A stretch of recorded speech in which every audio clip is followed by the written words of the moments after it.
Hello दोस्तों, आज हम चर्चा करने जा रहे हैं संस्कृत के प्रसिद्ध साहित्यकार भास की, जो कि संस्कृत के प्रथम नाटककार के रूप में विख्यात हैं। जैसा कि हम लोग जानते हैं कि विभिन्न प्रतियोगी परीक्षाओं में संस्कृत के प्रसिद्ध साहित्यकार व उनकी रचनाओं से प्रश्न पूछे जाते हैं। बहुत सी ऐसी परीक्षाएं हैं, टीजीटी, पीजीटी इत्यादि बहुत सी परीक्षाएं हैं जिनमें संस्कृत साहित्य के प्रसिद्ध जो साहित्यकार होते हैं वे व उनकी रचनाओं से प्रश्न पूछे जाते हैं। पाठ्यक्रम में ये साहित्यकार और उनकी रचनाएं लगी रहती हैं। तो इसीलिए आज आपके लिए ये क्लास लेकर आई हूँ। इसमें मैंने प्रयास किया है कि परीक्षा संबंधी जो भी महत्वपूर्ण तथ्य बन सकते हैं और जो भी महत्वपूर्ण चीजें हो सकती हैं उनको एक ही क्लास में हम लोग देख लें। तो सबसे पहले हम लोग भास का जो जीवन परिचय है उसे देखेंगे। उसके बाद भास की जो प्रसिद्ध रचनाएं हैं उनसे परिचित होंगे और उसके बाद हम उनसे संबंधित जो वस्तुनिष्ठ प्रश्न हैं उन्हें भी हल करेंगे। तो आप लोग वीडियो को अंत तक देखिएगा, क्लास में अंत तक जुड़े रहिएगा, जिससे न सिर्फ आप लोगों को भास का जीवन परिचय और उनकी कृतियों के बारे में पता चलेगा, बल्कि अंत में जब आप वस्तुनिष्ठ प्रश्नों का अभ्यास करेंगे तो आपको ये भी पता लग जाएगा कि आपने कितना सीख लिया। तो शुरुआत करते हैं। सबसे पहले हम लोग देखेंगे भास का जीवन परिचय। जैसा कि हम लोग जानते हैं कि जो संस्कृत साहित्यकार रहे हैं या हमारे यहाँ ये परंपरा रही है कि जो साहित्यकार होते हैं, लेखक होते हैं, वे जल्दी अपना परिचय नहीं देते हैं, कहीं पर भी अपने बारे में वे नहीं लिखते हैं। तो जितना भी बहुत पुराना साहित्य है, बहुत पुराने साहित्यकार हैं, तो उनके विषय में बिल्कुल सटीक या बिल्कुल प्रामाणिक जानकारी नहीं मिल पाती है। तो ये एक समस्या आती है। लेकिन फिर भी एक अनुमान के आधार पर सर्वसम्मति से जिसे सारे लोग मिल करके मानते हैं उसको ही एक मान्यता दे दी जाती है कि इसके आसपास ही उनका समय रहा होगा। तो अभी हम लोग भास पर चर्चा करने जा रहे हैं, जो कि संस्कृत के प्रसिद्ध नाटककार हैं। तो इनके जीवन के विषय में भी हमें कोई प्रामाणिक जानकारी नहीं मिलती है। इनका जो समय निर्धारण है वो भी आसान नहीं है। गणपति शास्त्री जी का विचार है कि भास कौटिल्य और पाणिनि से प्राचीन है और इनके मत के अनुसार भास का जो काल है वो 5वीं शती ईसा पूर्व है। और वहीं डॉक्टर बार्नेट आदि विद्वान उनके इस विचार से सहमत नहीं है। और डॉक्टर लेस्नी, प्रिंस बनर्जी, सुकंतकर आदि विद्वानों ने भास के नाटकों की भाषा संबंधी अंतरंग परीक्षा के आधार पर माना है कि भास कालिदास से प्राचीन है। तो यहाँ पर आप देख रहे हैं कि विभिन्न जो विद्वान हैं उनका मत अलग अलग है। कुछ 5वीं सदी का मान रहे हैं, कुछ इससे भिन्न मत रखते हैं। वहीं कालिदास जी जो हैं वे गुप्तकालीन समझे जाते हैं और उन्होंने भास का नाम अपने नाटक मालविकाग्निमित्रम की प्रस्तावना में बहुत आदर पूर्वक लिखा है। उन्होंने लिखा है कि प्रथित यशसाम भास सौमिल्ला। तो चूंकि कालिदास की रचना में भास का नाम आ रहा है तो ये बिल्कुल माना जा सकता है कि ये जो भास हैं वो कालिदास के पूर्ववर्ती ही रहे होंगे, तभी उन्होंने अपनी रचना में उनका नाम लिया है। तो ये इससे यह अनुमान लगाया जाता है कि ये कालिदास के पूर्ववर्ती रहे होंगे। स्वाभाविक है ये, पर इससे भी उनके जीवन काल का अधिक ठोस प्रमाण नहीं मिलता है।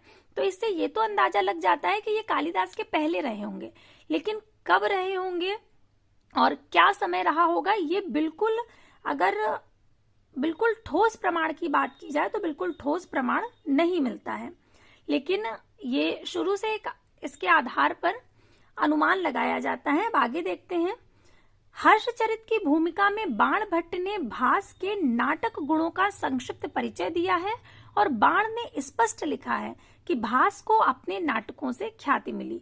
तो अभी हमने देखा कि कालिदास ने अपने मालविकाग्निमित्रम में भास का नाम लिया है अब हम देख रहे हैं कि जो हर्षचरित है उसकी भूमिका में बाण भट्ट ने, अर्थात बाण भट्ट ने अपनी रचना हर्षचरित में भास का नाम लिया है। उन्होंने लिखा है कि भास को अपने नाटकों से ख्याति मिली। इसके बाद जयदेव जो कवि रहे, उन्होंने भास को कविता कामनी का हास कहा है, भासो हासः उन्होंने लिखा है।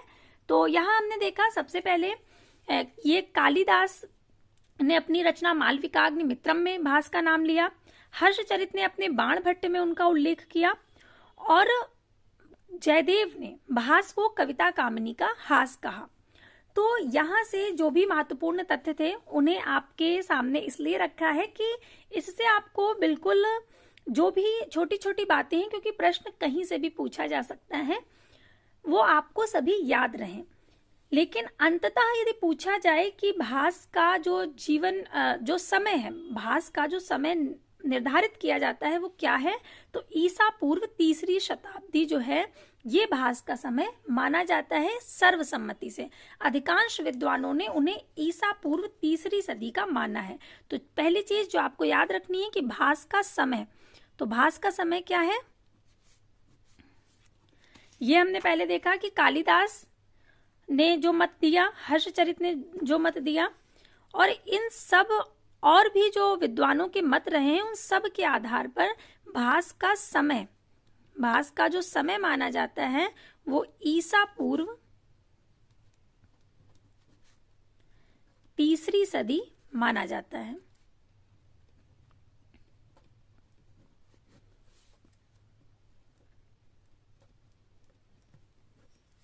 तो ये हमें ध्यान रखना है, पहली चीज ईसा पूर्व 3री शताब्दी, ईसा पूर्व 3री सदी। एक अब ये जो हमने पहला पृष्ठ देखा, इसमें कितने प्रश्न बन सकते हैं, कितने संभावित प्रश्न हैं। पहली जो बात है, जो पहला प्रश्न कि कालिदास की किस रचना में भास का नाम मिलता है, तो मालविकाग्निमित्रम, ये हमें ध्यान रखना है। मालविकाग्निमित्रम जो उनका नाटक है उसमें भास का परिचय मिलता है।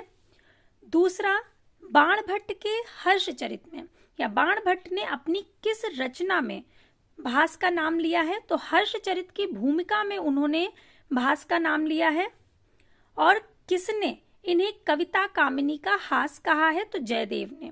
और भास का जो समय है वो कितना है, ईसा पूर्व 3री शताब्दी, 3री सदी। तो इतना हमने देख लिया। अब इसके आगे देखते हैं,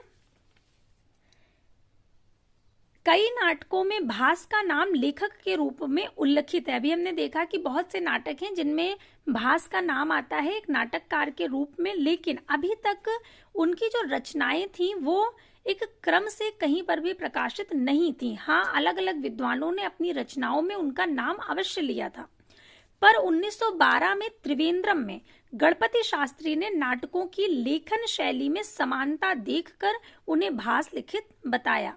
इससे पहले इनका नाम संस्कृत नाटककार के रूप में विस्मृत हो गया था। अतः भास के नाटकों को प्रकाशित करवाने का श्रेय 1912 ईस्वी में महामहोपाध्याय पंडित गणपति शास्त्री को जाता है।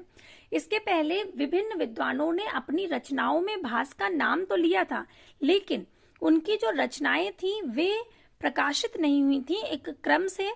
तो वो जो श्रेय जाता है उनके नाटकों को प्रकाशित करवाने का श्रेय, वो पंडित गणपति शास्त्री, टी गणपति शास्त्री को जाता है। तो उनकी रचनाओं को किसने प्रकाशित करवाया, भास की रचनाओं को प्रकाशित कराने का श्रेय किसे जाता है,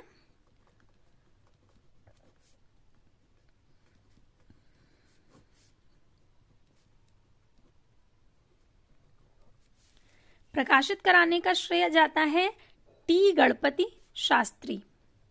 ये बहुत महत्वपूर्ण है, बहुत ध्यान से आप एक एक बात को सुनिएगा। सबसे पहले भास का समय, तो ईसा पूर्व 3री सदी, रचनाओं को प्रकाशित कराने का श्रेय टी गणपति शास्त्री को। कालिदास ने अपने किस नाटक में भास का परिचय दिया है, तो मालविकाग्निमित्रम में। और बाण भट्ट ने किस में दिया है, अपने हर्षचरित में। जयदेव ने इन्हें कविता कामिनी का हास कहा है। ये बहुत महत्वपूर्ण चीजें जो अभी तक हमने सीखी। अब आगे देखते हैं। तो ये चीज हमने देख ली कि टी गणपति शास्त्री को, जो कि 1912 ईस्वी में उन्होंने प्रकाशित करवाया था। भास नाटक चक्रम नाम से प्रकाशित किया था। स्वप्न वासव दत्ता उनके द्वारा रचित सबसे चर्चित नाटक है। स्वप्न वासव दत्ता जो है ये भास का सर्वाधिक प्रसिद्ध, सर्वाधिक चर्चित नाटक है।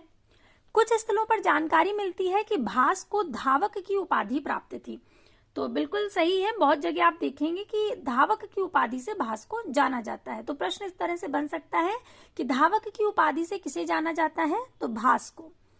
और इसके अतिरिक्त ये वैष्णव धर्म के उपासक माने जाते हैं। भास ने अपनी रचनाओं में अधिकांशतः वैदर्भी रीति का प्रयोग किया है। ये भी पूछा जाता है बहुत बार प्रश्न कि भास ने किस रीति का प्रयोग किया है, तो वैदर्भी रीति का। प्रसाद, माधुर्य और ओज, इन तीनों गुणों का प्रयोग इनकी रचनाओं में मिलता है। और इन्होंने बहुत सरल भाषा का प्रयोग किया है, बिल्कुल अकृत्रिम शैली है इनकी। और अलंकारों की बात करें तो अनुप्रास, उपमा, स्वभावोक्ति, उत्प्रेक्षा, रूपक आदि इनके प्रिय अलंकार हैं। भास की कृतियों में कुल 13 नाटक प्राप्त होते हैं। बहुत महत्वपूर्ण है, पूछा जाता है कि भास ने कितने नाटक लिखे या भास के कितने नाटक प्राप्त होते हैं, तो भास के 13 नाटक प्राप्त होते हैं। इसके बाद है त्रिरुवांकुर निवासी टी गणपति शास्त्री ने सन 1910 से 12 में भास नाटक चक्रम नाम से भास के 13 नाटकों का संग्रह अनंत शयनम ग्रंथमाला से प्रकाशित किया। तो जैसा कि अभी हम लोग चर्चा कर ही चुके थे, उसमें ये नाम नहीं दिया गया था कि किस नाम से उन्होंने प्रकाशित करवाया था टी गणपति शास्त्री ने उनके नाटकों को, तो भास नाटक चक्रम नाम से। इसको आप पूरा देखिएगा तो आशा करती हूँ कि भास से संबंधित जो भी महत्वपूर्ण प्रश्न बन सकते हैं वे सभी आपको आ जाएंगे। इसके बाद जो हम देखने जा रहे हैं अति अति महत्वपूर्ण भास के नाटक, इनसे बहुत प्रश्न बनते हैं। भास के जो 13 नाटक हैं उन्हें कथा स्रोत की दृष्टि से 4 भागों में विभाजित किया जा सकता है। 4 भाग कौन कौन से हैं? उन्होंने जो नाटक लिखे उसमें कुछ नाटक उनके रामायण कथा मूलक हैं, कुछ नाटक उनके महाभारत कथा मूलक हैं, कुछ नाटक उनके ऐसे हैं जो उदयन कथा मूलक हैं और कुछ नाटक उनके कल्पना मूलक हैं।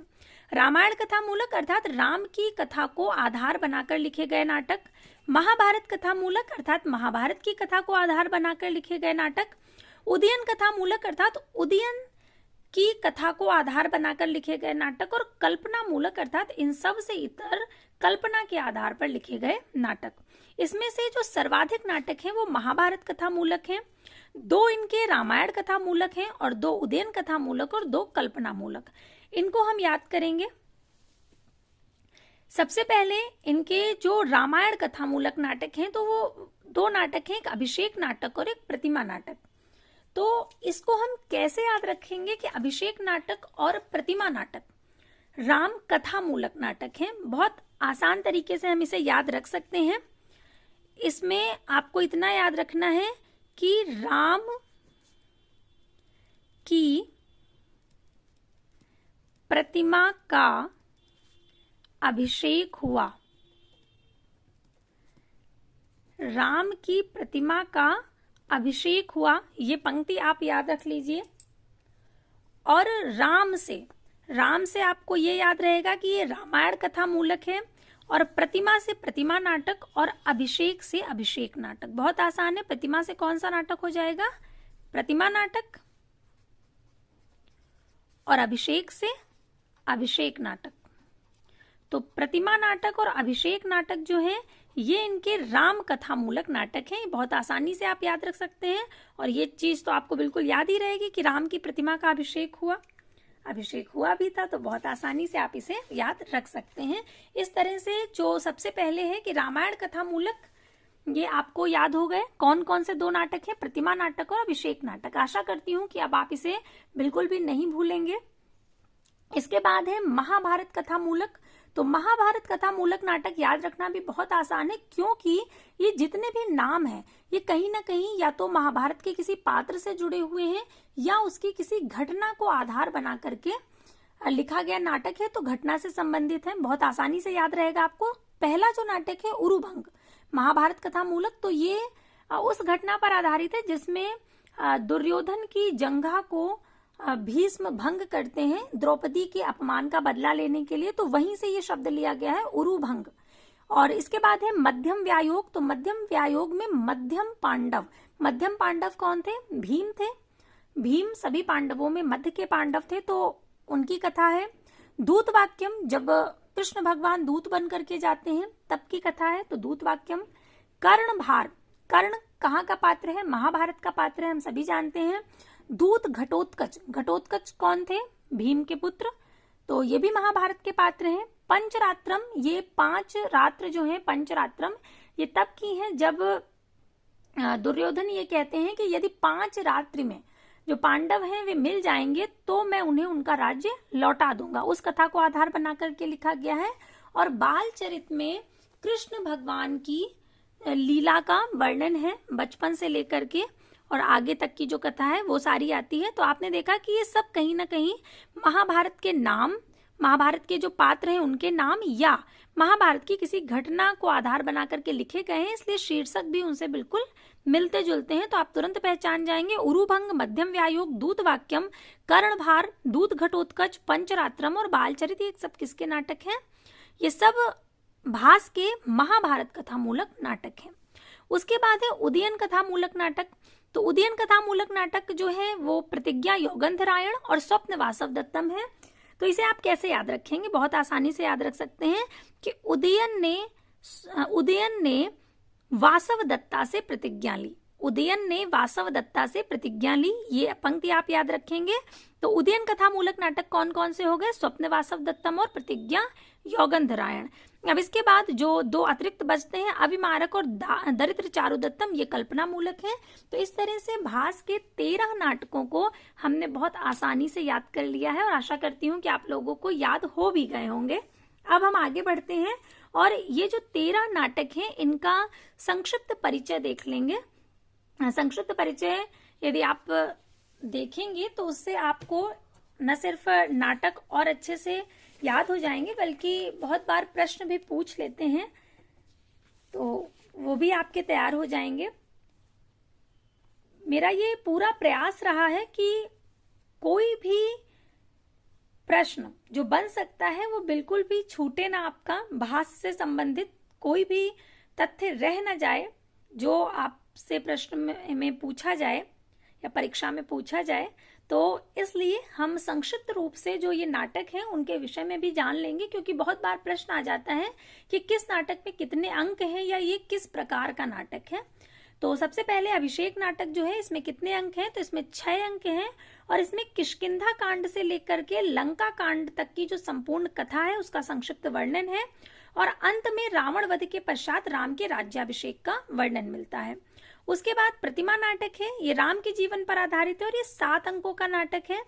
और फिर मध्यम व्यायोग, तो ये 1 अंक का नाटक है और इसमें मध्यम जो पांडव हैं भीम, उनके द्वारा घटोत्कच के हाथ से ब्राह्मण पुत्र को बचाने का वर्णन है। दूत वाक्यम, इस नाटक में कृष्ण के दूत बनकर पांडवों का संधि प्रस्ताव लेकर दुर्योधन के पास जाने का वर्णन है और ये एक एकांकी रूपक है। फिर है कर्णभार, यह भी एकांकी रूपक है। इसमें कर्ण का ब्राह्मण वेशधारी इंद्र को कुंडल दान में देने की कथा है। और फिर है दूत घटोत्कच, ये एकांकी रूपक है। अभिमन्यु की मृत्यु के बाद श्री कृष्ण का घटोत्कच को दूत बनाकर धृतराष्ट्र के पास भेजना और दुर्योधन द्वारा उसका अपमान। फिर पंचरात्रम जो है ये 3 अंकों का नाटक है और यज्ञ की समाप्ति पर द्रोण ने दुर्योधन से दक्षिणा मांगी कि पांडवों को आधा राज्य दे दो और दुर्योधन शर्त लगाता है कि यदि 5 रात के अंदर पांडव मिल जाते हैं तो दे दूंगा। और द्रोण के प्रयास से पांडव मिलते हैं और आधा राज्य प्राप्त करते हैं। तो ये पूरी कथा आपको पंचरात्रम में मिलेगी। उसके बाद है उरुभंग, यह एक एकांकी रूपक है। द्रौपदी के अपमान का प्रतिकार स्वरूप भीम द्वारा दुर्योधन के जंघा को तोड़कर उसको मारने का वर्णन उरुभंग नाटक में मिलता है। फिर बालचरित जो उनका नाटक है ये 5 अंकों का नाटक है। इसमें श्री कृष्ण के जन्म से लेकर के कंस वध तक की कथा वर्णित है। और चारुदत्त ये 4 अंक का नाटक है, चा से चारु और चा से 4। इसमें निर्धन ब्राह्मण चारुदत्त और वसंत सेना नाम की वैश्या का जो प्रणय है वो वर्णित है। अविमारक 6 अंकों का नाटक है और इसमें राजकुमारी अविमारक का राजा कुंती भोज की पुत्री कुरंगी के साथ प्रणय विवाह का चित्रण मिलता है। फिर है प्रतिज्ञा यौगंधरायण। ये उदयन के वासव दत्ता से प्रेम और विवाह का वर्णन है। इसमें यौगंधरायण द्वारा उदयन को प्रद्योत के यहाँ से छुड़ाने और नीतिमत्ता का वर्णन है। अब इनका जो सर्वाधिक प्रसिद्ध नाटक रहा है स्वप्न वासव दत्तम, उसके विषय में चर्चा कर लेते हैं। ये जो कि बहुत महत्वपूर्ण नाटक है, इनका बहुत चर्चित नाटक है, इसलिए इससे प्रश्न पूछे जाते हैं। इसका जो एक कि ये कितने अंकों का नाटक है, तो स्वप्न वासव दत्ता जो है, स्वप्न वासव दत्तम, इसमें 6 अंक हैं। 6 अंकों का ये नाटक है और ये भास का सबसे प्रसिद्ध नाटक है। इसमें यौगंधरायण द्वारा वासव दत्ता के मरने की बात फैला करके उदयन का पद्मावती से विवाह कराना तथा उदयन के अपहृत राज्य को पुनः प्राप्त कराने का वर्णन मिलता है। पंचम अंक में उदयन द्वारा वासव दत्ता को स्वप्न में देखने के कारण इसका नाम स्वप्न वासव दत्ता पड़ा। वासव दत्ता की वीणा का नाम था घोषवती। वासव दत्ता की जो वीणा थी उसका नाम था घोषवती वीणा, और पंचम अंक को स्वप्न अंक भी कहा जाता है। तो ये महत्वपूर्ण बातें हो गई। ये बहुत महत्वपूर्ण है कि किस अंक को स्वप्न अंक कहा जाता है स्वप्न वासव दत्ता में, तो पंचम अंक को। अब हमने भास के जीवन से संबंधित जो महत्वपूर्ण बातें थी और उनकी जो कृतियां थी, उनके जो 13 नाटक थे, उन्हें याद कर लिया। वो जिस 4 आधार पर बांटे गए हैं वे सभी देख लिए। अब चूंकि हम सारी महत्वपूर्ण बातों को देख चुके हैं, तो अब हम वस्तुनिष्ठ प्रश्नों का अभ्यास करेंगे और देखेंगे कि हमने कितना सीखा और हमें कितना आया। तो अब हम वस्तुनिष्ठ प्रश्नों पर आते हैं। पहला है कि अधिकांश विद्वानों ने भास का समय क्या माना है? ईसा पूर्व 2री शताब्दी, ईसा पूर्व 3री शताब्दी, प्रथम शताब्दी या ईसा पूर्व 5वीं शताब्दी। तो अगर आप पूरे मन से क्लास में हैं, सुन रहे हैं, आप तुरंत पहचान गए होंगे कि ईसा पूर्व 3री शताब्दी अधिकांश विद्वानों ने इनका समय माना है।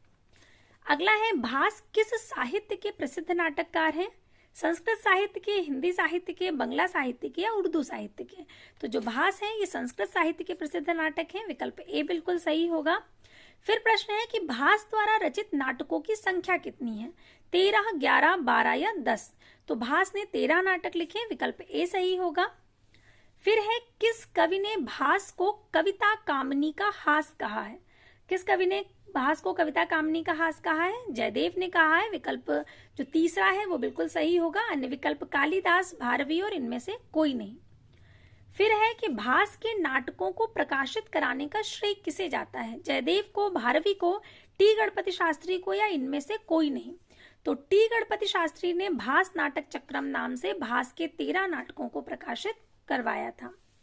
फिर है कि निम्नलिखित में से भास का कौन सा नाटक रामायण कथा मूलक है? तो रामायण कथा मूलक उनके 2 नाटक थे। हमने कैसे याद किया था? हमने इस तरह से याद किया था कि राम की प्रतिमा का अभिषेक हुआ, तो प्रतिमा नाटक और अभिषेक नाटक ये रामायण कथा मूलक है। तो इसमें प्रतिमा नाटक विकल्प में नहीं है, अभिषेक नाटक विकल्प में है, इसलिए विकल्प ए जो विकल्प पहला है वो बिल्कुल सही होगा। अन्य विकल्प है कर्णभार, पंचरात्रम और बालचरित। ये कर्णभार, पंचरात्रम और बालचरित ये तीनों ही महाभारत कथा मूलक नाटक हैं। हमने अभी देखा था महाभारत कथा मूलक जो नाटक है उन्हें भी याद किया था। फिर है भास का सर्वाधिक प्रसिद्ध नाटक कौन सा है? चारुदत्त, अविमारक और प्रतिज्ञा यौगंधरायण या स्वप्न वासव दत्तम? तो विकल्प जो चौथा है बिल्कुल सही होगा। इनका स्वप्न वासव दत्तम सर्वाधिक प्रसिद्ध नाटक है। फिर है स्वप्न वासव दत्तम में अंकों की संख्या कितनी है?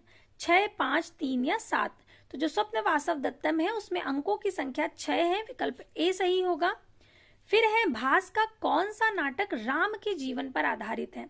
अभी हमने बताया कि हमने इसको कैसे याद किया था कि राम कथा मूलक उनके नाटक कौन कौन से हैं कि राम की प्रतिमा का अभिषेक हुआ, अर्थात प्रतिमा और अभिषेक नाटक। तो यहाँ पर जो विकल्प है उसमें कौन सा है? प्रतिमा नाटक। विकल्प जो चौथा है वो सही होगा। अन्य है मध्यम व्यायोग, दूत घटोत्कच और कर्णभार। ये तीनों जो नाम है ये आते हैं महाभारत कथा मूलक जो उनके नाटक हैं उनमें आते हैं। तो यहाँ पर विकल्प चौथा जो है प्रतिमा नाटक वो बिल्कुल सही होगा। ये राम के जीवन पर आधारित है। फिर है बाणभट्ट ने अपने किस नाटक में भास का उल्लेख किया है।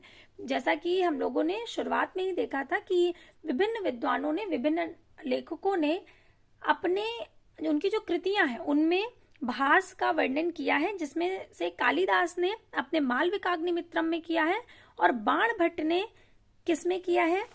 4 विकल्प हैं, कादंबरी में, हर्षचरित में, चंडिका शतक में या पार्वती परिचय में। ये चारों ही बाणभट्ट के ही हैं, तो यहाँ पर विकल्प बी सही होगा, हर्षचरित में। अगर आपने पूरी तरह से क्लास ली होगी तो ये सारे प्रश्न आपको आ रहे होंगे। तो अभी हमने इसमें भास का परिचय देखा, भास के महत्वपूर्ण जो कृतियां थी उन्हें याद किया और फिर वस्तुनिष्ठ जो प्रश्न बन सकते थे उन्हें भी देखा। तो आशा करती हूँ कि आपको भास संबंधी जो भी बातें इसमें बताई गई, ये सारी चीजें बहुत आसानी से समझ आ गई होंगी और आपकी तैयारी बेहतर हो गई होगी। तो आज के लिए हम लोग इतनी ही जानकारी रखते हैं। तब तक के लिए धन्यवाद।